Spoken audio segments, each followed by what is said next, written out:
AP ప్రభుత్వ ప్రధాన కార్యదర్శి జవహర్ రెడ్డి ఎన్నికల సమయంలో అధికార దుర్వినియోగానికి పాల్పడినట్టుగా టీడీపీ పాలిట్ బ్యూరో సభ్యుడు బోండా ఉమా ఆరోపించారు. భోగాపురంలో 2000 కుంభకోణం చేశారని ఆయన అన్నారు. నిజాలు వెలికి తీస్తున్న వ్యక్తులను జవహర్ రెడ్డి బెదిరిస్తున్నారని ఉమా తెలిపారు. సీఎస్ జవహర్ రెడ్డిని బాధ్యతల నుంచి తప్పించి సిట్ విచారణను జరిపించాలని డిమాండ్ చేశారు. జవహర్ రెడ్డిపై కేంద్ర ఎన్నికల కమిషన్ కు ఫిర్యాదు చేయడానికి ఢిల్లీ వెళ్తున్నట్టుగా బోండా ఉమా తెలిపారు. కోడ్ అమల్లో ఉండగా విశాఖపట్నంలో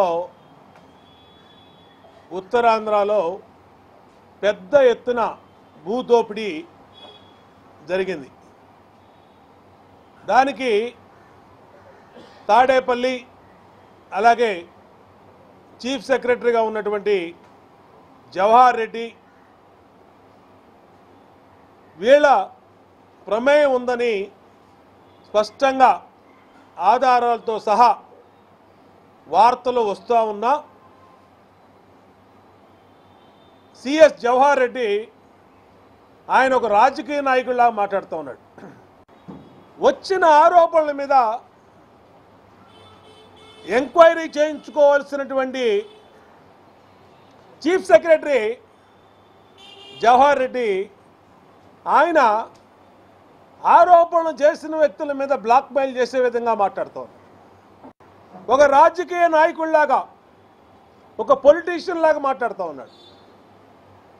సవాలు చేస్తూ ఉన్నాడు, బెదిరిస్తూ ఉన్నాడు నిజాలు వెలికి తీస్తున్నటువంటి వ్యక్తుల్ని.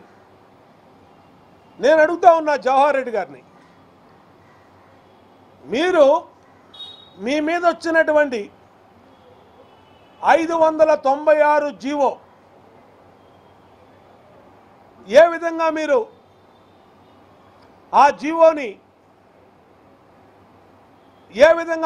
అడ్డుపెట్టి ఫామ్ డి పట్టాల్ని కొట్టేస్తా ఉన్నారో వివరంగా మీడియాలో వార్తలు వచ్చినప్పుడు